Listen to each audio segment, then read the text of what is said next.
Bueno, continuamos con la segunda hora de esta clase sincrónica. Continuamos con la exposición del grupo F y continúa el compañero Bone Macías, ¿sí? Le doy la palabra para que continúe exponiendo.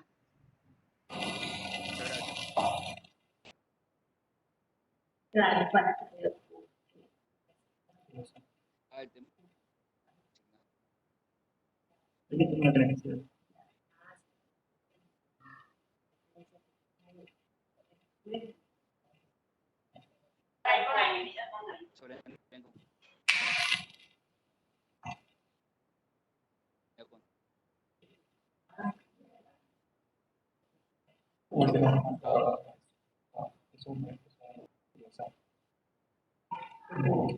Dos.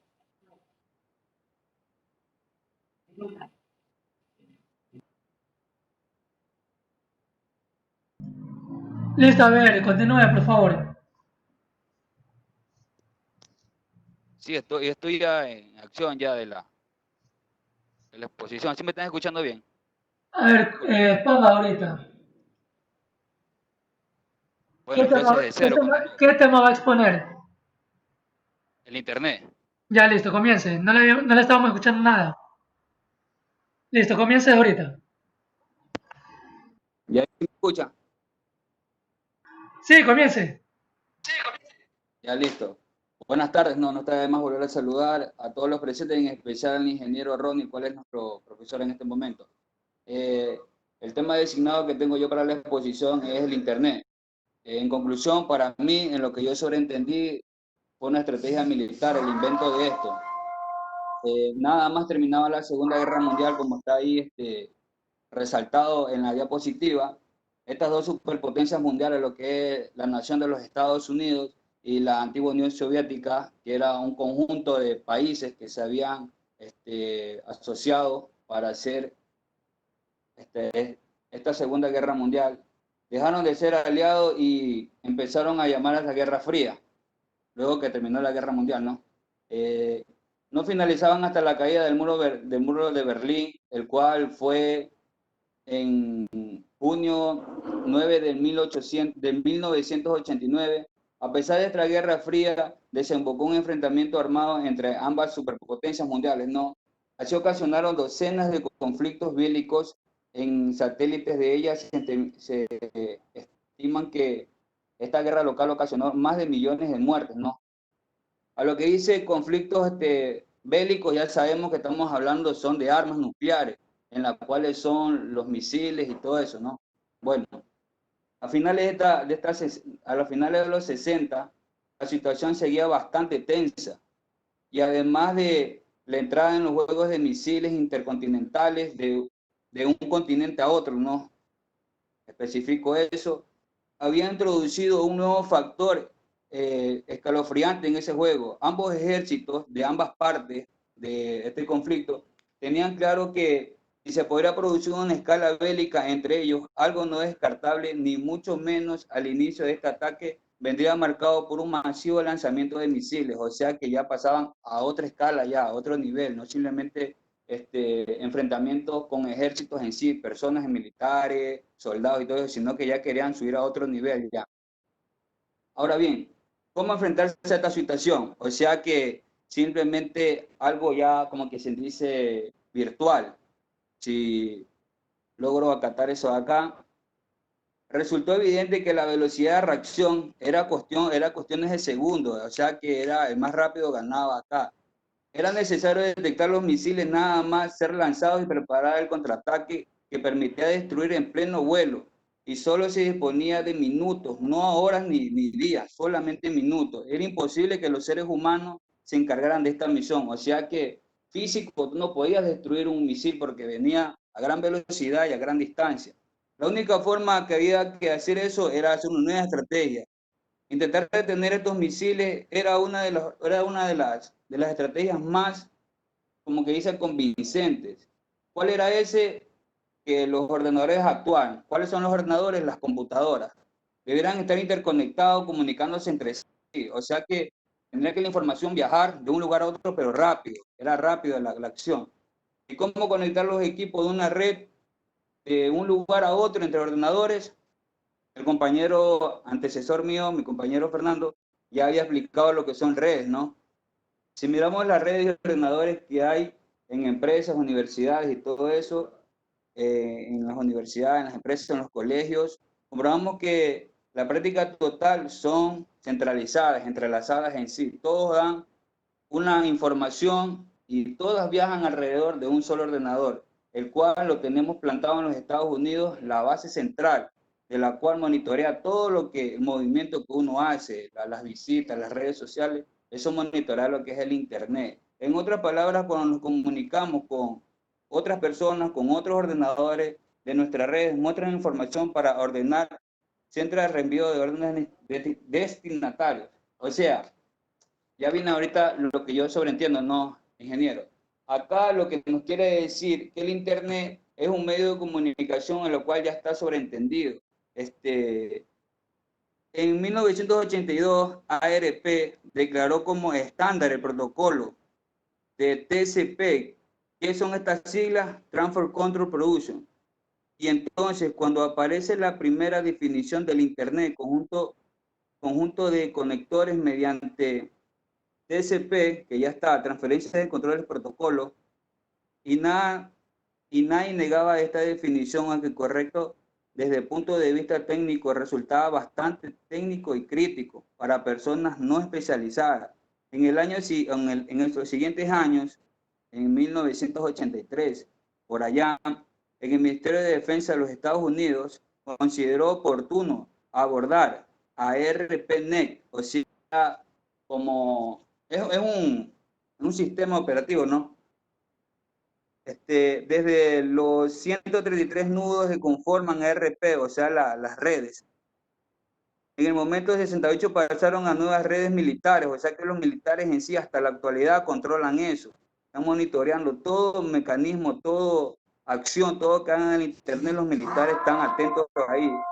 Fueron ahí cuando vemos que la división del Internet, más o menos por allá por el año 1969 a 1982, hasta el 83. Sin embargo, cuando dio ya el salto del cambio, ya en el año ya 90, ya entrando a los años 2000, ya se hizo como ya más para público, a la sociedad, para comunicarse mediante las redes sociales, para los estudiantes, un apoyo para las personas que tienen un poco de dificultad en lo que es el aprendizaje. Por eso podemos nosotros sacarle provecho, pero en beneficio al Internet, como también como perjuicio, que ya conocemos lo que son los hackers, que te hackean las cuentas y todo eso. Pero en sí, el Internet es una arma que la puedes utilizar para el bien o para mal. Eso es lo que tengo sobreentendido, profesor, respecto a lo que yo he estudiado y me he preparado para mi exposición. Estoy abierto para cualquier pregunta. Muchas gracias. Listo, ok, gracias. Continúe, por favor, Ávila Mayerle. Buenas tardes, ingeniero. Buenas tardes, compañeros. El tema que a mí me tocó exponer es navegadores web. Los navegadores web son programas informáticos que brindan el acceso a toda la información que está dispuesta en la web. Los navegadores han evolucionado considerablemente, inclusive más que la propia web. Su función elemental consiste en la visualización de archivos de texto y de recursos multimedia insertados en las páginas web. Un navegador web te permite visitar páginas web, hacer actividades en ellas, como iniciar sesión, ver contenidos multimedia, enlazarte de un sitio a otro, visitar una página a otra, imprimir, enviar y recibir correos, entre otros. A continuación les hablaré sobre algunos navegadores web. World Wide Web fue el primer navegador. Era bastante sofisticado y gráfico. Su creador fue Tim Berners-Lee. Se creó en la SER. La web se desarrolló entre marzo de 1989 y diciembre de 1990. Mosaic fue creado por el Centro Nacional de Aplicaciones de Supercomputación. Y aunque fue el segundo navegador creado, fue el primer navegador en popularizar el uso de la web, cuando se publicó su primera versión en 1993. el uso de Internet aún estaba limitado a universidades y organismos gubernamentales. En 1994, el acceso a Internet se abrió a particulares. El jefe del proyecto y otros miembros del equipo se salieron de la universidad para crear Netscape. Y así fue como Mosaic dejó de ser importante en 1997. El desarrollo de Mosaic se dio por terminado. Netscape apareció en 1994 y hasta 1997 fue el navegador más popular por varios motivos, los cuales fueron que intentó ser comercial, aunque siempre existieron versiones gratuitas con total funcionalidad. Se publicaban versiones nuevas continuamente. A partir de 1996, en que Windows incluyó Internet Explorer en Windows, la cuota del mercado empezó a caer. En 1998, Netscape se rindió, pero antes dejó en el mercado, fundó la fundación sin ánimos de lucro Mozilla para crear un navegador de software libre desde el año 2000. Netscape fue irrelevante. En el 2008 el desarrollo de Netscape se dio por terminado. Internet Explorer. Microsoft presentó Internet Explorer en agosto de 1995. Se publicaron versiones cada año y logró desbancar a Netscape Navigator. En 2015 su desarrollo terminó. Opera. Se creó en 1995 como proyecto de investigación de Telenor, una compañía telefónica noruega. Pero desde 1995 desarrolló Opera Software. La primera versión de Opera 1.0 se publicó en diciembre de 1996. Opera está disponible para PC y dispositivos móviles. En noviembre del 2016 fue comprada por un consorcio chino. A continuación, Mozilla fue creada en enero de 1998. Netscape anunció la liberación del código fuente de su navegador. En unos comienzos titubeaban, por lo que liberaron gran parte del código. En junio del 2002 se publicó Mozilla 1.0. Para poder continuar con Mozilla tuvieron que crear la Mozilla Foundation sin ánimos de lucro. Recibió los mayores ingresos de Google. En 2005 se dio el desarrollo de Mozilla por terminado. Firefox fue creado por la Fundación Mozilla, continuación del mismo. Su versión 1.0 se publicó en noviembre del 2004. Su objetivo es que la red sea pública, abierta y accesible. Como Google hizo donaciones a Firefox, a cambio tenían que en la página principal iniciar con la web de Google. La aparición del Google Chrome detuvo su crecimiento. Se redujo hasta un 8%. En el 2011, Firefox sufre crecimiento de las plataformas móviles. En 2013 intentó lanzar un sistema operativo para teléfonos móviles, pero con fracaso y se abandonó en el 2016. Safari. En junio del 2003, Apple publicó Safari 1.0 para Mac OS X. En el 2007 y 2012 se llegaron a publicar versiones para Android, pero sin éxito. Chrome se creó en Google en el 2008. Su versión 1.0 fue en diciembre del 2008. Su ritmo se desarrolló y se aceleró en el 2009, 2010 y 2011. Chrome se destaca por su interfaz minimalista y por la velocidad de ejecución del código JavaScript. En 2013 superó incluso la versión más usada de Internet Explorer. Microsoft Edge se lanzó en junio del 2015 por Microsoft, incluyéndolo en Windows 10. El motor de Edge es diferente a Internet Explorer. Se encuentra disponible para iPhone, Android y Windows 10. Tiene varias funciones únicas. Gracias.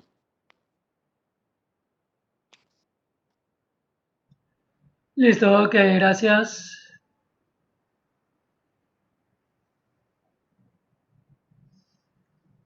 Listo, bueno, no sé si todavía se pone el rol de Ángel. Me había enviado un mensaje que ya podía exponer, no sé si todavía pueda exponer.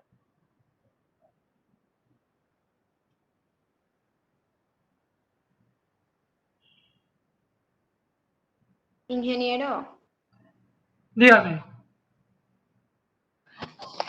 temas, el buscador y el correo electrónico. Bueno, también me tocan a mí llevar a montaña, por lo que un compañero no pudo hacer el trabajo con nosotros. Ya listo, ok, continúe entonces. Ya tenemos lo que es el buscador. Prácticamente el buscador son motores de búsqueda que también se conoce como buscadores.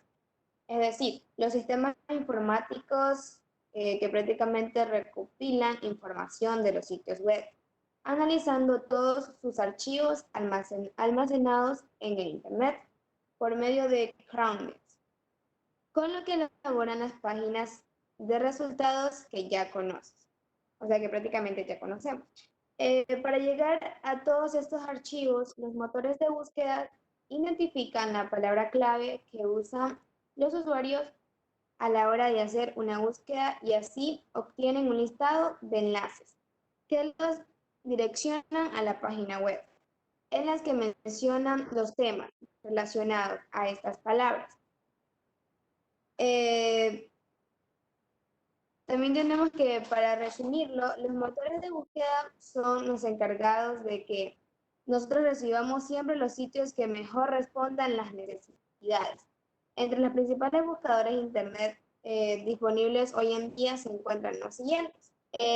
Uno de esos son Google, Yahoo, Bing, Gpit, Axe, Boeing, Owl, Tufini, Good Jazz, Live, Meta, Glossary, Snap, PlanScript y Web 2.0 y muchos más. Prácticamente buscar lo que nos dice es que cuando nosotros queremos buscar una información en alguno de estos sitios, por ejemplo, si buscamos métodos para resolver algún ejercicio de matemáticas, supongamos, con el tema que queremos buscar, prácticamente estos nos van a arrojar muchos resultados. Entonces nos va a dar los que son más importantes, a los que nos convienen, etc. Tenemos el correo electrónico. El correo electrónico. Para encontrar el origen de este, o sea, prácticamente debemos remontarnos al año 1971. El correo electrónico fue creado por un programador estadounidense y este mismo fue el que envió el primer correo electrónico. Sin embargo, técnicamente el email anterior a la creación del Internet. Y en 1962 encontramos el primer correo electrónico enviado. Lo envió el MIT a través de un ordenador de tiempo compartido. O sea, prácticamente en el 1971, su propio creador, o sea, el creador del correo, él envió el primer correo de una dirección a otra. Tenemos que también el Gmail o el Hotmail son correos que ofrecen las empresas telefónicas, correos corporativos e incluso servicios de correo temporal como Jotmail, los cuales sirven para alternativa a las cuentas pertinentes, siendo principalmente utilizados para restringirse en algún servicio que requiera la confirmación de mail, pero no se quiere dar la persona. Son algunas de las empresas más conocidas de mail y juegan el papel fundamental en el mundo actual. El uso del arroba en Gmail. Prácticamente hasta el momento, al enviarse los correos dentro del mismo ordenador, no era tan necesario añadir más que un nombre de usuario, prácticamente un nombre sencillo. Bueno, sin embargo, la posibilidad de enviarlo de una terminal a otro hizo necesaria la adaptación del protocolo del arroba, en el cual funciona como divisor entre un usuario y el ordenador al cual se dirigía. Es decir, surgió como una necesidad para poder enviar un correo de red y no simplemente local. ¿Por qué el arroba está en el Gmail? Prácticamente la elección del arroba fue dada por no formar parte de ningún nombre. Pero además porque también la arroba en el inglés se pronuncia es apps, que es M, siendo carácter ideal para cumplir esta función. En el año 1977, el email se convirtió en un servicio estandarizado, el cual se ha ido adaptando a diversos estándares hasta llegar al actual, en el RFC 733. Por otro lado, en 1981 surgió el protocolo para transferencia simple de correo, más conocido como el SMTP. Una de las curiosidades en el correo electrónico es que sobre la reina Isabel prácticamente se conoce que la reina Isabel fue la primera jefa de Estado en enviar un correo. En el 1976, sí, en el 1976. El nacimiento de la palabra email. Por otro lado, y como otra curiosidad, en el año 1982 fue cuando se actualizó la primera palabra email para designar el correo electrónico. Tenemos otros hitos importantes del correo electrónico. Son: en 1988 se publica el primer software de email comercial para Mac. En 1990 se crean los primeros email HTML. En el 2003 se alcanzan los 625 millones de email en el mundo. En el 2007 Google crea y lanza Gmail. Tenemos el Gmail en el marketing. Bueno, prácticamente esto lo comentamos, o sea, se ve el anuncio por email que se envió en el 1978 y en la década de 1990 comenzó la masificación del email marketing gracias a la popularización del Internet. Momento en el que la empresa vieron cómo presentaba una nueva oportunidad e iniciando sus operaciones en la comunicación digital. ¿Para qué nos sirve el correo electrónico a nosotros, los usuarios de este medio? Prácticamente sirve para muchas cosas, como poder, digamos, enviar cualquier tipo de archivos a otro correo. Se puede intercambiar información también. Podemos enviar lo que son textos, imágenes, también puede ser enlaces de URL y videos. Pero también hay que tener mucho cuidado porque el servidor tiene límites de tamaño y puede ser que no se pueda enviar y la otra persona no lo pueda recibir porque, a ver, si contienen muchos MBs. Tenemos las ventajas del correo electrónico. Algunas de las ventajas son la rapidez, porque es casi instantánea y llega al destinario. Tenemos también que puede ser enviado a muchas personas a la vez, aunque las fotocopias puedan hacer lo mismo. También ayuda al medio ambiente a evitar imprimir grandes cantidades de papeles. Las desventajas del correo. En las desventajas del correo tenemos lo que es: el destinario debe tener acceso al Internet, algo no complicado en cantidad de países. O sea, porque si digamos, la persona que no tiene acceso a Internet, la persona que yo necesito que reciba una información mía, no tiene acceso a Internet, es posible que esa le llegue, pero no la va a revisar al instante, y yo necesito que la revise al instante. Y bueno, tenemos también, como es obvio, no se pueden enviar objetos físicos, simplemente se puede enviar información, textos que se puedan leer. También spam. Es común recibir correos no deseados a nuestra cuenta.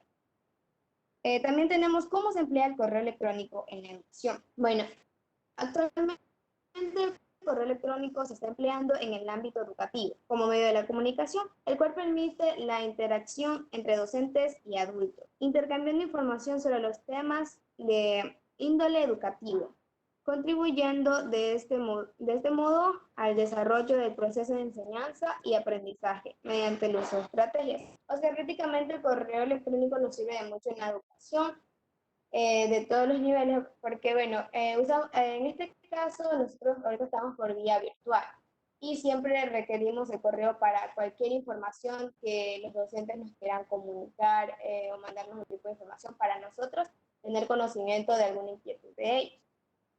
Gracias. Listo, ok, muchísimas gracias. Bueno, ¿me indica quién fue que puso ahora último? Nombre, por favor.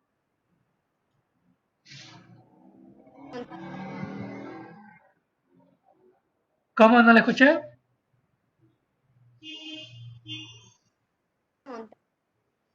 Joana Montaño. Ya, pero ¿usted está asignada al grupo o cómo hicieron ahí? Porque no la tengo registrada. Sí, estoy asignada al grupo, soy del grupo UF. Ah, ya, ok, listo. Da Jaycee. Listo, ok, gracias. Bueno, y ahorita que terminamos lo que son las exposiciones, les voy a explicar. Profesor, Dígame, Arboleda está aquí para exponer, por favor. Arboleda, ya, ¿cuál es su temática? El teclado. A ver, déjeme exponer. A ver, este grupo A, ¿cierto? Sí,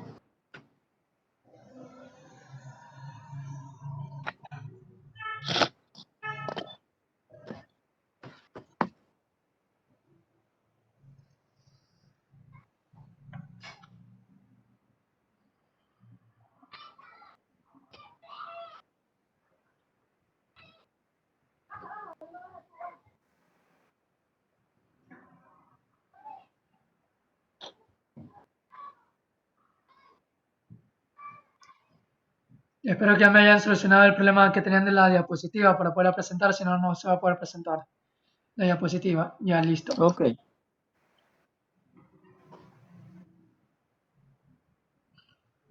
Listo, bueno, vamos con el grupo A para que termine la exposición el compañero Arboleda Ángel. Bueno, listo. Puede continuar. Ok. ¿Cómo está el compañero? ¿Cómo está el profesor? El teclado, historia. El teclado es historia, ¿no es cierto? Nuestros ordenadores comienzan mucho antes de estos fuesen una realidad. Se remonta a las primeras máquinas de escribir, basadas en un funcionamiento mecánico en el que una serie de teclas imprimían tinta sobre el papel. Cada tecla correspondía a un carácter tipográfico. Muchas de esas letras, por lo que pronto comenzaron a diseñarse diferentes formas de combinarlas. En la segunda mitad del siglo XIX, un impresor asentado en Wisconsin, llamado Christopher Lathan Schulz, comenzó a hacer pruebas para mejorar el funcionamiento de estas máquinas. Muchas de ellas presentaban problemas, ya que al escribir muy rápido, las teclas se gastaban y se atascaban debido al choque entre ellas. La idea de Lathan Schulz fue distribuir las teclas de forma que las más y las menos utilizadas se alternasen para reducir la frecuencia del choque. El teclado QWERTY. El teclado QWERTY sigue siendo el más difundido en la actualidad, a pesar de que en los tiempos actuales no existe el riesgo de que las teclas se atasquen. Tiene versiones más para diferentes lenguas, y en España hay ya versiones que pueden añadir la tecla ñ. La llegada de los ordenadores. Entre las máquinas de escribir y los primeros ordenadores se utilizaron otros aparatos que incorporaban teclados, como los teletipos. Estos eran máquinas que combinaban la entrada y la salida de texto y números. A medida que combinaban las necesidades, se fueron añadiendo diferentes símbolos y teclas. Sin embargo, y aunque pueda sonar extraño, este fue el caso del arroba, el símbolo que ya se había incorporado a la historia del teclado antes de la llegada de Internet. Se utilizaba ya en algunas máquinas de escribir, ya que era común en el ámbito de la economía y los negocios. En los últimos años hemos visto evolucionar los teclados. Los encontramos más pequeños, ligeros, ergonómicos, inalámbricos y hasta flexibles. Todo parece indicar que en un futuro no muy lejano, las tecnologías como el reconocimiento de voz o las pantallas táctiles podrán acabar con los teclados tal como lo concebimos hoy en día. ¿Qué es un teclado? Definición exacta. El teclado es una de las principales herramientas que usamos para interactuar e introducir datos en el computador. Es un dispositivo que contiene un conjunto de teclas las cuales permiten controlar un aparato a través de la introducción de datos y comandos que permiten las teclas del mismo. Partes del teclado. Sus teclas se clasifican en 6 áreas. Veamos cuáles son. Teclas de función, teclas para escribir alfanuméricas, teclas de control, teclas de números o numéricas, teclas de desplazar o desplazamiento, teclas de función. Es la primera fila de teclas y las encuentras en la parte superior del teclado. Se representa con la fórmula o las siglas o las letras F1, F2, F3 hasta la F9 o F12. Y te sirven para realizar una función específica o para acceder a atajos de los programas. Las teclas de control son aquellas que se utilizan para combinación de números para acceder a funciones o realizar determinadas acciones. Las más usadas son Control, Alt y S. Y la tecla con el icono de Windows en el caso de los computadores que cuentan con un sistema operativo. En las computadoras con sistema operativo Mac OS X, una de las teclas más usadas es Command. Teclas para escribir o alfanuméricas. Aquí están todas las teclas, números y símbolos y signos de puntuación. Estas teclas se encuentran normalmente en una máquina de escribir en la actualidad. Teclado numérico. Este sirve para ingresar datos numéricos de forma rápida. Las teclas y símbolos están agrupadas de la misma forma como aparecen en las calculadoras. Teclas especiales y de desplazamiento. Estas teclas son las que sirven para desplazarme por documentos o páginas web y editar algunos textos. Entre ellas están supresión, inicio, fin, repat, advert, input y las teclas de dirección. Con la tecla input ubicada en el área de las teclas especiales, puede hacer capturas de pantalla y así mostrar o enviar a otras imágenes de lo que estás haciendo o viendo en el monitor o la pantalla del computador. Memoria. La memoria es un componente imprescindible del ordenador que mantiene disponibles las instrucciones para el microprocesador o CPU. También la memoria se encarga de almacenar temporalmente el resultado de los procesos ejecutados. Las memorias de computadora proporcionan una de las principales funciones de la computadora moderna, la retención o almacenamiento de información del usuario. Memoria RAM. Memoria RAM es un componente imprescindible para el buen funcionamiento del ordenador o CPU. El sistema operativo utiliza su espacio de memoria para cargar los procesos mientras los ejecuta, por lo que contar con la suficiente cantidad de memoria RAM aporta fluidez al funcionamiento del ordenador. No obstante, la memoria RAM es un componente caro, por lo que suponemos que no se puede invertir en una memoria la que realmente no vamos a utilizar. Siempre hay que usar lo necesario. Memoria ROM. Esta memoria es solo de lectura, es decir, no se puede ni escribir en ella. Su información fue grabada por el fabricante al construir el equipo y no desaparece al apagar el ordenador. Esta memoria es imprescindible para el funcionamiento del ordenador y contiene instrucciones específicas y datos técnicos de los distintos componentes del ordenador. Y por último tengo como tema el bit. ¿Qué es el bit? El bit es la menor unidad de información de la computadora, pudiendo asumir uno de los dos valores, 0 o 1. Siendo que el nivel de energía es bajo, es 0. Y si el nivel de energía fuese alto, el valor es de 1. Y si se desea de representar números mayores, se deberá combinar los bits. Gracias. Eso es todo, profesor. Listo, ok, muchísimas gracias.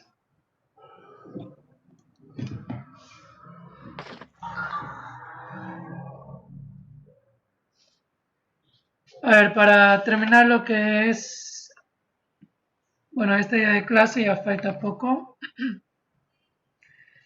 Tenemos menos de, bueno, tenemos unos 15 minutos más o menos para terminar la clase. A ver, voy ahorita a hacer un refuerzo de las exposiciones que han realizado. Voy a buscar ahorita la temática.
Bueno, para terminar con lo que son las exposiciones, sí, voy a hacer un recuento, un refuerzo de lo que ustedes han expuesto, ¿sí? Bueno, en este caso me interesa mucho que ustedes, más que se aprendan las definiciones en sí, me interesa más es que se tengan claro en el momento que se les hable de esas definiciones, saberlas identificar. Bueno, dentro de lo que son la parte de lo que expusieron de teclado, mouse y el escritorio, sí, han realizado, bueno, unas buenas investigaciones donde se encuentra mucho lo de la historia, sí, bueno, eso para de manera general, tengan ustedes los conocimientos y la parte de un poco de historia y cómo fue que fueron naciendo cada uno de ellos. Vamos ahora con la parte de las definiciones en sí de cada una de las palabras, ¿no? Como la palabra de memoria. Ya hemos visto que la parte de memoria, como se indicaba, no solamente estamos hablando de la memoria RAM, memoria ROM, sino que estamos hablando del concepto de forma general, ¿sí? De cuando hablamos o observamos en la parte del ser humano, ya se había explicado desde un principio, que todo lo que se ha realizado, lo que es computadora, la inteligencia artificial, todo aquello, lo que trata en sí es de simular al ser humano. De ahí que la memoria se toma la parte del cerebro humano, que es quien se encarga de almacenar, ¿no es cierto?, la información. Es lo mismo como observamos aquí en la definición. Y las palabras de bit, byte, kilobyte, megabyte, gigabyte, terabyte vienen a ser unidades de medidas de almacenamiento. Teniendo el bit como la palabra más básica, la unidad básica de esta unidad de medida, el cual trabaja como 1 o 0, ¿sí? Bit tomado de binary digit, ¿sí? Si ustedes observaron o han visto el video que se les subió, recuerden que de esos videos se les va a tomar una pequeña prueba, ¿sí? del video y de lo que se ha visto anteriormente. ¿Sí? Les voy a generar unas preguntas, unos cuestionarios y se los voy a habilitar. Yo les estaré avisando por medio de WhatsApp. Y bueno, también internamente por medio del mensaje que tenemos del aula virtual. Entonces, en la parte del video donde está la historia del computador, él les indica cómo fue que iniciaron o cómo se inició la parte del computador, ¿no? Fueron unas bombillas que encendían y apagaban y de ahí viene la ideología de trabajar con los bits, que es 1 encendido, 0 apagado. Ahora, la unión de esos bits en forma de octetos, es decir, 8 dígitos, viene a conformar lo que es un byte, ¿sí? Lo que les indica aquí en la parte de abajo. De ahí luego kilobyte, megabyte, gigabyte, terabyte vienen a ser las unidades de medida mucho mayores, en donde cada una de ellas se representan o tienen el valor de 1024 y de ahí va a depender bastante hacia dónde se quiera convertir. Si queremos saber cuánto es un kilobyte, sería 1024 bytes. Un megabyte sería 1024 kilobytes, un gigabyte 1024 megabytes y un terabyte 1024 gigabytes. Así también tenemos los pentabytes, los octabytes, sí, que son igual unidades de medida mucho mayor al terabyte. Como le indicaba, la parte del bit, ¿dónde lo podemos ver o dónde la podemos visualizar? Cuando hacemos el encendido de un bombillo. Si presionamos, sería cuando se enciende el bombillo, sería 1. Cuando bajamos el switch, sería 0, que es el apagado. Ahora, lo que es el byte, muy poco lo podemos visualizar. Más bien, eso ya es la forma interna, cómo se interpreta los números decimales, cómo lo transforma, para llevarlos a números binarios, que vienen a ser valores de 1 y 0. La parte del kilobyte, ¿dónde lo podemos ver? Cuando ustedes recién abren un archivo de Word, lo mandan a guardar y van a ver a su ruta de donde guardaron el archivo, le dan clic derecho, propiedades, y van a ver su tamaño en kilobyte, porque todavía no pesa más de ahí.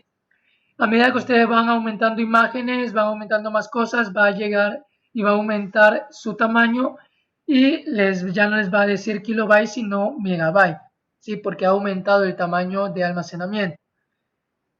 El megabyte también lo podemos observar también cuando antes las memorias RAM venían de 256, 512 y actualmente ya las memorias RAM que ya pasan de 1 giga, es decir, ya 2 gigas, 32 gigas hasta 500, ya hasta 256, 500 gigas, ¿no es cierto? Perdón, 32, sí, a ver, de 8, 16, 32 gigas, ¿sí? La parte, me está confundiendo con la parte del disco duro. Los discos duros, sí, allá lo encontramos de mayor capacidad, era justamente lo que le mencionaba, de 256, 512 gigabytes, hasta actualmente discos duros que ya tienen de 1 tera a 2 tera, ¿sí? Bueno, ahí esa presita me estaba confundiendo entre la parte de la memoria RAM con la del disco duro. La parte de almacenamiento. Bueno, voy a ir un poquito más rápido porque ya se me acabó el tiempo de la videollamada. Bueno, la parte de escritorio, como ustedes observaron, viene a ser la parte que se muestra, ¿no es cierto? Nuestro sistema operativo, nuestro software base.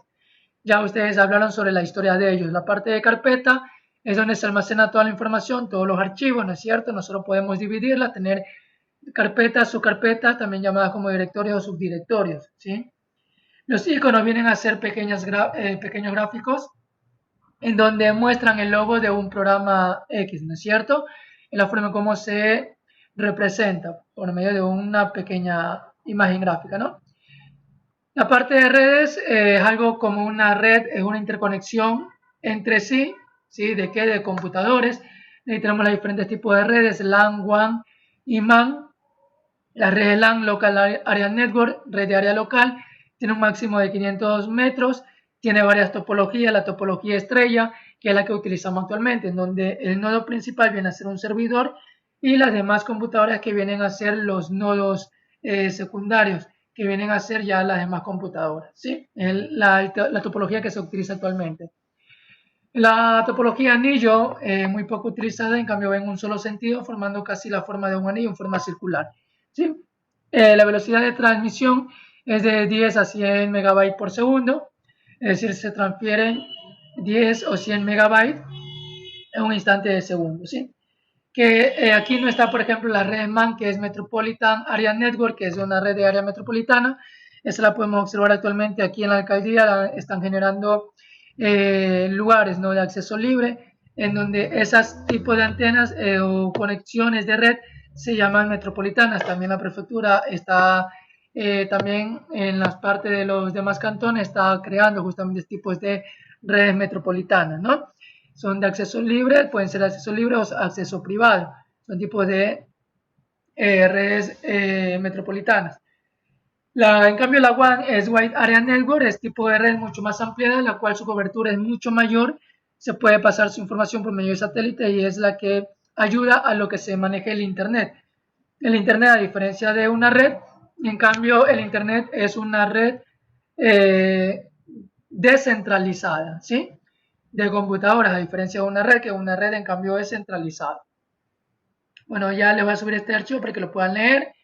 Vieron también la del grupo F, me gustó mucho que hablaron un poco de navegador y ahí expusieron cada una de las historias de cada uno de los navegadores. La palabra navegador viene como decir a lo que escuchamos el mar, ¿no es cierto? Cuando escuchamos mar, escuchamos va a navegar, necesitamos un barco para poder navegar en el mar, ¿cierto? Lo mismo en el Internet. Para poder navegar en el Internet necesitamos en cambio de un navegador. Ya se nombraron algunos de ellos: Mozilla Firefox, Google Chrome, Microsoft Explorer, el Edge, Safari, Opera, ¿sí? Mientras que los buscadores, como su nombre le indica, sirven para buscar información. Y por último, los correos electrónicos, que son o no sirven, son servicios para envío y recepción de mensajes, ¿sí? Este archivo yo se los voy a subir al aula virtual para que los tengan. Estudien, por favor, toda la información que está subida en el aula virtual. Como les indicaba, les voy a generar un cuestionario ya con valor, ¿sí? Para que ustedes lo rindan. Yo les estaré escribiendo al WhatsApp o también por mensaje del aula virtual para que cuando ya esté listo lo puedan rendir.